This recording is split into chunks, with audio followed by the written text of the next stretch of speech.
daawadayaal ku soo dhawaada idaacadda codka Soomaaliyeed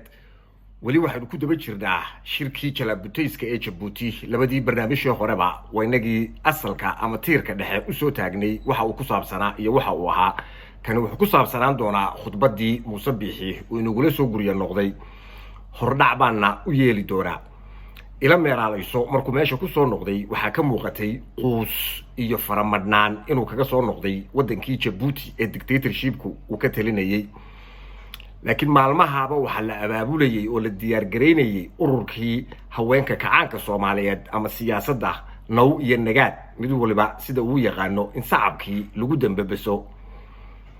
oo la inooga dhigo in nin heroyi uu goolal fara badan soo dhaliyay halka waxa ka muuqatay niyad jab ninka odayga ah waayo wixii meesha loo tagay oo dhan oo kharash ahayd lama soo helin nimanka dib jirta la yiraahdo waxay ku mahmaahaan waa futo xaar baratay isla tii uun beentii ayaa dib la inoogu soo celiyay waarkaysteeno waxa loo soo galbiyay sidii baabuurta qaadka markay magaalada soo galayaan hoon iyo sawaxan iyo qaylo iyo rasaas ayay isku daraan baabuurta qaadku qaad wala cusub oo inagu soo noqday oo ku soo biiray ragii hore buu noqday 20 gaari ayaa la isdaba geliyay oo la inooga dhigayo nin goolal soo dhaliyay ama wadan inoo soo xoreeyay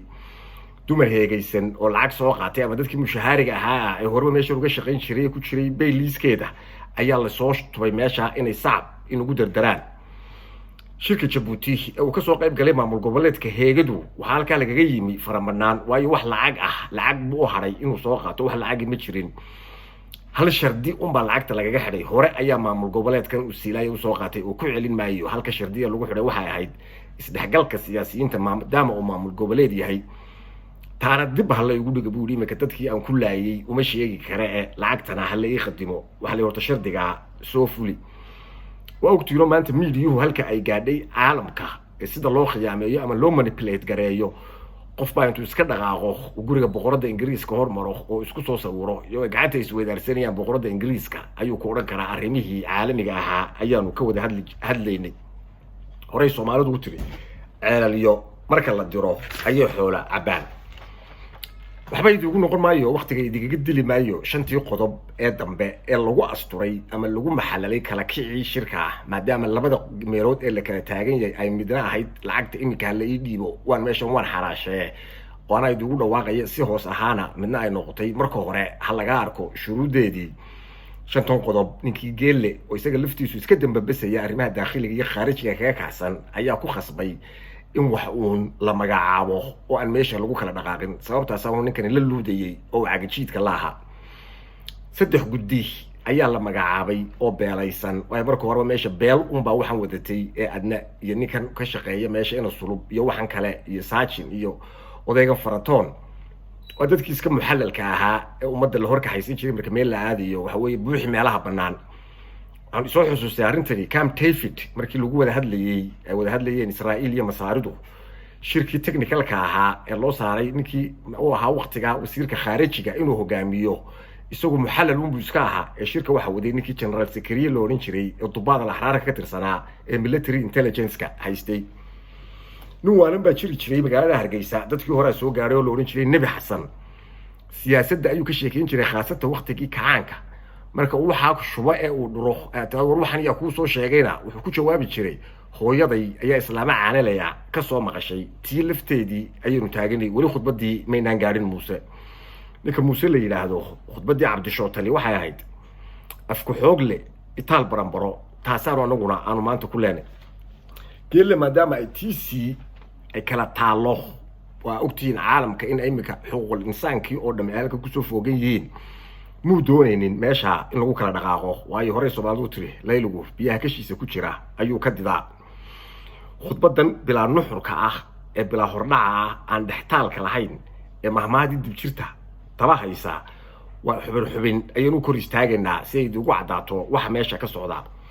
horta khudbadana waxa khudbadii beelow falalow ee hore isla naqaanay ama cala faashuush been ayaa meesha dib la inoogu soo raray isla tii aynu naqaanay ah Soomaalidu hore u tiri hadal ka daba tuur baa diray madashii caalamiga ahaa ee lagu garnaqsanayay oo laha waxa soo dhan baa isugu yimaadeen ma jirin wanaga hore u sharaxnay gurigii madooba ee dictatorship ka tilinayay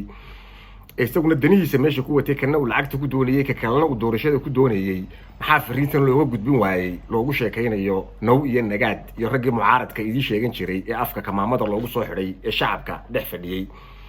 markiiba beer la xawsigii iyo irbadii suuxisada iyo waa layna laayay iyo layna dooni maayo iyo adduunka inaga soo horjeeda ayaa halkaa la idiga bilaabay heegalaanka laftiisa ayaan wax dan ah oo dadka la hadlayay ugu jirtaa aanay jirin waana meesha ugu cunsuridsan ee reerka kaliya ay meesha ku macaashaan waxyaabaha lala yaabo aan caalamka ka shaqeynin waxa kamid ah dadka deegaanka ku nool heegalaanka qaar in loogu yeero beelaha darafyada waa exclusion waa dad baadi ah oo dhex jooga taasaa lagu leeyahay ha isu midowdo ama ha kala midowdo nimanka mucaaradka sheeganayay ee shacabka dhex fadhiyay ee safka hore lasoo fadhiisiyay inta afka lagaga soo xidhay kamaamada waa arkaysa markiiba canaan buu la dul kulay waayo waxay ka tirsan yihiin shacabka iyo wasiirada ama wax ka sii liita dadka uu maamulo oo kamid ah taa waanu ku bogaadinaynaa Muuse Biixi inuu sidaa ula hadlo waxaanu ku leenahay mabruuq meeshan la wada leeyahay ee 8 wasiir iyo madaxweynaha iyo 60 generaal iyo 12 hoggaan ee ciidanku sheega maleeshiyada taan hogaamiyo iyo maxkamadda sare iyo dekada iyo 10,000 isku reerka ay ka yihiin mushaariga iyo inta kale ee kor joogtada ah idaacadaha ka dagaalanta waxaanu leenahay arrinta tusaale dimuqraadiyadda halkii ugu weyneed ee caalamka xitaa tii Greega way dhaaftay waana meel aad loo wada leeyahay hana loo midoobo si kala hadaynu dhigno waxaanu leenahay shimbirayahow heesa ayaa ahayd khudbadda halkaa ka socotay Hargeysa ayaa biyihii loo diiday in dadka deegaanka la wada gaarsiiyo waa markii koobaad ee caalamka ay ka dhacday dad magaalo wada degan badna inay cabaan badna in biyaha laga xidho wuxuu fiishan waa inay yeelataa meesha Somaliland sidoo isugu yaqaano heegalaanku horta isagu fiishan ka durugsan beerta Cismaan Dacas ama qabiilkiisa inuu ku taxo darajo iyo kuraasta ma leeyahay doorasho uu soo diyaarsaday ninkii raac la yiraahdo fiishan inta ka durugsan uu leeyahay ma jirtaa meesha waxa inooga muuqda wada jir iyo gobonnimo aad u wanaagsan iyo niman mucaarada oo adag oo ilaalinaya xuquuqda aynu leenahay ama shacabku ay u dalbadeen ولانتكي عربت waxay ku mahmaadaa la tanha bi khuluq wa anta taati bi mithluh ta macnaheedu waxa weeye waxaad falayso dadka kale ha u diidin horay Soomaalidu u tiri nin qaawani biyo iskama dhowro waayo khaa'in ayaa gacanta ay u galiyeen nimankii hor fadhiyay marka khaa'in waxa ka filaysaan marka horeba waa maxkamadii khaa'inki fadhiyay tuugaha oo isagu isu hayay Muuse isaga ayuu uga taaglaanahay baloodadii dumarka iyo marxuumintii meeshan u soo dagaalamay markaas uu inagu lahaa marba inta meel isku qabsataan ina qoriyo isu soo qaadataan adduunku inagu ictiraafi maayo ama adduunku ina la hadli maayo Muuse